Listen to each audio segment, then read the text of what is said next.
সবাইকে নমস্কার জানিয়ে আজকের ভিডিওটা এখান থেকেই শুরু করছি। বাড়িতে সহজ পদ্ধতিতে কিভাবে বিরিয়ানি বানিয়েছি সেই রেসিপিটাই আজকে আপনাদের সঙ্গে শেয়ার করব। সমস্ত মশলাগুলো আমি প্রথমে ভেজে নিয়ে মিক্সিতে গুঁড়ো করে নিয়েছি। তারপরে আমি আলুগুলো এভাবে কেটে নিয়েছি, পেঁয়াজ, রসুন, আদা সমস্ত কেটে নিয়েছি। চালটা ধুয়ে বেশ কিছুক্ষণ ভিজিয়ে রেখেছি আর মাংসটা ধুয়ে রেডি করে নিয়েছি। ডিমটা আমি সেদ্ধ বসিয়ে দেব। এবারে মশলাটা আমি করে নিচ্ছি মিক্সিতে। মাংসটা টক দই, অল্প হলুদ, নুন, বিরিয়ানি মশলা দিয়ে আমি আধ ঘন্টা মতো ঢাকা দিয়ে রেখে দেব। একটা কড়াইতে তেল দিয়েছি আর কিছুটা পরিমাণে ঘি দিয়েছি। এবারে আলুগুলো ওই তেলের মধ্যে আমি ভেজে উঠিয়ে রাখবো। তারপরে পেঁয়াজটা ওই তেলের মধ্যে দিয়ে বেশ ব্রাউন করে ভেজে নেব। কিছুটা বেরেস্তা আমি উঠিয়ে রাখবো আর কিছুটা আমি মাংসের মধ্যে দেব। মশলাটা দিয়ে দিলাম, দিয়ে আমি বেশ কিছুক্ষণ কষাবো। ওর মধ্যে কাশ্মীরি লঙ্কার গুঁড়ো, জিরে গুঁড়ো দিয়ে এবার বেশ কিছুক্ষণ কষিয়ে নেব। এবারে ওই ম্যারিনেট করে রাখা মাংসটা আমি দিয়ে বেশ ভালো করে কষিয়ে নেব।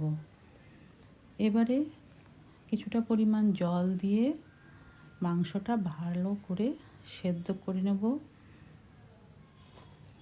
ওর মধ্যে আলুগুলো দিয়ে দেবো যাতে আলুগুলো ভালো করে সেদ্ধ হয়ে যায়।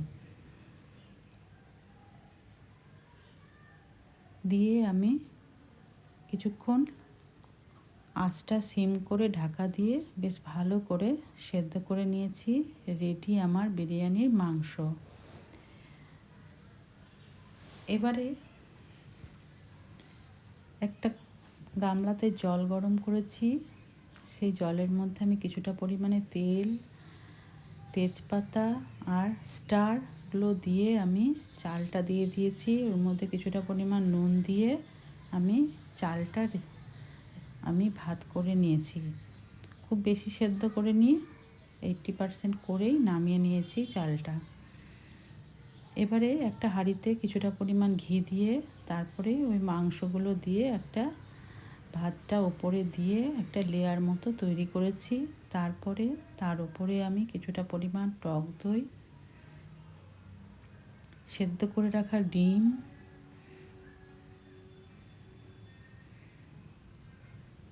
পেঁয়াজের বেরেস্তাগুলো ছড়িয়ে দিয়েছি।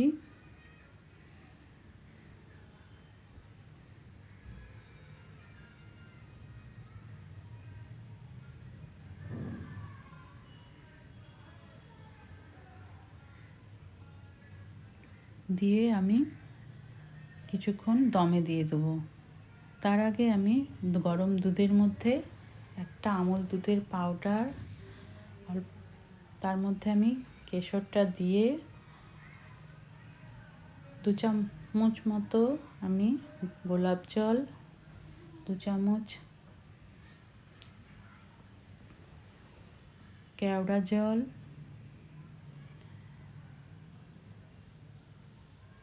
আর অল্প মিঠা আতর দিয়ে আমি দুধটা রেডি করে রেখেছিলাম।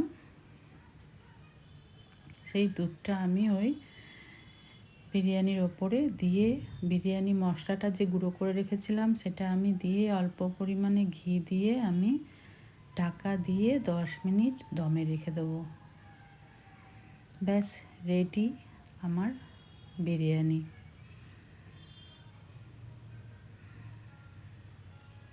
ভিডিওটা যদি ভালো লাগে একটা লাইক করবেন, কমেন্ট করবেন।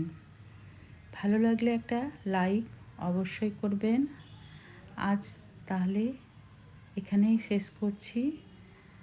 আসবো নেক্সট কোনো একটি ভিডিও নিয়ে।